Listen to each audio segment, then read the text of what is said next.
নিজের বানানো খাবারের সুনাম সবসময় নিজেই করে থাকি। হ্যালো সবাইকে, আজকে একটা মজার নাস্তা বানিয়েছিলাম যেটা খুবই ইজি, প্রায় সবাই বানিয়ে খান। তবে আমার বানানোর প্রসেসটা মনে হয় একটু আলাদা, তাই টেস্টটাও একটু আলাদা। আপনারা বিশ্বাস করবেন কিনা জানি না, কিন্তু এই খাবারটা আমার বাসার সবার অনেক পছন্দের। আমার সকল কাজকাম সামলিয়ে রান্নাঘরে যাওয়ার মতন সময় তো আমি পাই না, তবে রান্না বান্না আমার অনেক পছন্দের কাজ। সময় পেলেই সুযোগ পেলেই চলে যাই কিছু একটা বানিয়ে ফেলতে। তবে এই খাবারটা বানানোর জন্য আমাকে সবাই অনেক রিকোয়েস্ট করে। ধরেন আমার বাসায় কেউ এসেছে, কেউ বলতে আমার মায়ের কলিগ, আত্মীয় স্বজন, আমার ভাইদের ফ্রেন্ডস, এমন আরো অনেকেই আসেন। তো সেই সময় আমার মা আমাকে অনেক রিকোয়েস্ট করে এই নাস্তাটা বানানোর জন্য। সবার আগে আমি মুরগির ছোট ছোট পিস করে নিয়েছি, এর মধ্যে দিয়ে দিয়েছি হলুদ আর লেবুর রস। তারপর এটা 20 থেকে 30 মিনিট রেখে দিয়েছি। এরপর গরম তেলে অনেকক্ষণ নাড়াচাড়া করে ভাজা ভাজা করে ফেলবো।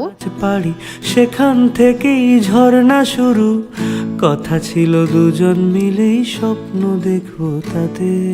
এই রেসিপিটা কিন্তু আমি নিজে নিজে ক্রিয়েট করেছি, তেমন আহামরি কোনো ক্রিয়েশন না, এভাবেই সবাই বানায়।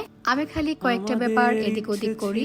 হারিয়ে যাব ইচ্ছে করেই নিজেদের। মাংসটা হালকা ভাজা হয়ে আসলে এর মধ্যে আমি দিয়ে দিচ্ছি ফুলকপির অনেকগুলো পিস। বানান লিখবো দুজনা জীবনে, প্রেমের রোজ শব্দ বসুক। নরমালি আমি রান্না বান্নার ভ্লগ বানাই না, মাঝে মধ্যে বানাতে ইচ্ছে করে, তাই রান্না করার ফাঁকে ফুঁকে নিজের আসল মন জাগরিত হয়, বারবার পোস্ট দিতে ইচ্ছে করে। গল্পগুলো অল্প সময়ে ঘর পাতা। এবারে মাংসের সাথে ফুলকপিটাও ভাজা হয়ে আসলে সামান্য পানি দিয়ে দিতে হবে। এই সময়টায় পানি দিলে ফুলকপি এবং মাংসটা প্রপারলি সিদ্ধ হয়ে যাবে। আজকের নাস্তাটা কিন্তু একদম ঝালে ঝুলে পরিপূর্ণ। এইখানে অর্ধেকটা নাগামরিচ কেটে কুটে দিয়েছি। এই মরিচের ঝালের পরিমাণ অনেক বেশি, তাই অর্ধেকটা দিয়েছি। নয়তো নরমালি আমি পুরো আস্ত একটা নাগামরিচ দিয়ে দিই। আমি ভীষণ ঝাল খেতে পছন্দ করি, কেবল আমি না, আমার ভাইয়েরাও ঝাল খেতে অনেক বেশি পছন্দ করে। আজকের নাস্তাটা যেহেতু আমার নিজের জন্য এবং স্পেশালি ভিডিও বানানোর জন্য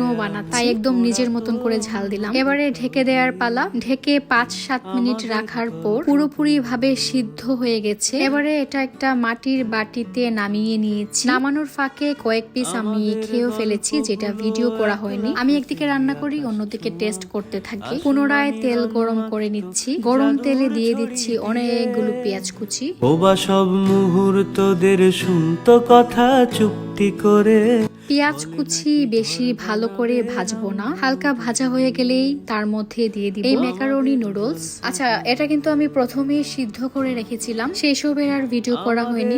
হালকা ভাজা পেঁয়াজ কুচির সাথে দিয়ে দিয়েছি নুডলস। এবারে লবণ দেওয়ার পালা। এই লবণ দিতে গিয়ে আমি সব সময় ঝামেলায় পড়ি। কম দিলে হয়ে যায় একেবারেই কম, আর বেশি দিলে হয়ে যায় তিতা। এরপর পেঁয়াজ কুচি আর নুডলস এর মধ্যে দিয়ে দিচ্ছি মাংস আর ফুলকপির কম্বিনেশনে বানানো সেই আইটেমটা। এবারে আমার রান্নাটা কমপ্লিট হবে, তবে আরো কয়েকটা প্রসেস বাকি। খুবই সহজ একটা কাজ, সেটা হচ্ছে ম্যাগি মশলা। আমি আলাদা একটা ম্যাগি মশলার পুরোটাই দিয়ে দিয়েছি। এই মশলাটা একদম শেষের দিকে দিয়ে থাকি। তো আর 2-3 মিনিট নাড়াচাড়া করার পর আমার খাবার রেডি। খুবই সহজ রেসিপি, আর আমি জানি এই রেসিপিতে অনেকে এই খাবারটা খান। আর যারা এখনো খেয়ে দেখেননি তারা অবশ্যই ট্রাই করবে। নাগামরিচের ফ্লেভারটা কিন্তু মিস করা যাবে না, ওইটা দেয়াই লাগবে। সাথে ফুলকপিটাও মিস করা যাবে না। 1 পিস নুডলস, 1 পিস মাংস, সাথে যদি থাকে 1 পিস ফুলকপি। এই তিনের কম্বিনেশনে যে কি মজা, সাথে আবার নাগামরিচের ফ্লেভার, মিলেমিশে একদম জম্পেশ একটা খাবার। আমার অনেক ভালো লাগে। আজকে আমাদের বাসায় আমার এক ফ্রেন্ড এসেছিল, সাথে নিয়ে এসেছিল এই কোকাকোলা। তো এই নুডলস এর সাথে কোকাকোলার কম্বিনেশনটাও সেরা। খাচ্ছি আর ভাবছি এত সুন্দর নাস্তা, এত মজার নাস্তা যে আমি কি করে বানাই। আসলে আমি যেই খাবারই বানাই না কেন সবকিছু কেমন জানি টেস্টি হয়ে যায়। বলতে পারেন আমি নিজের প্রশংসা একটু বেশি করি,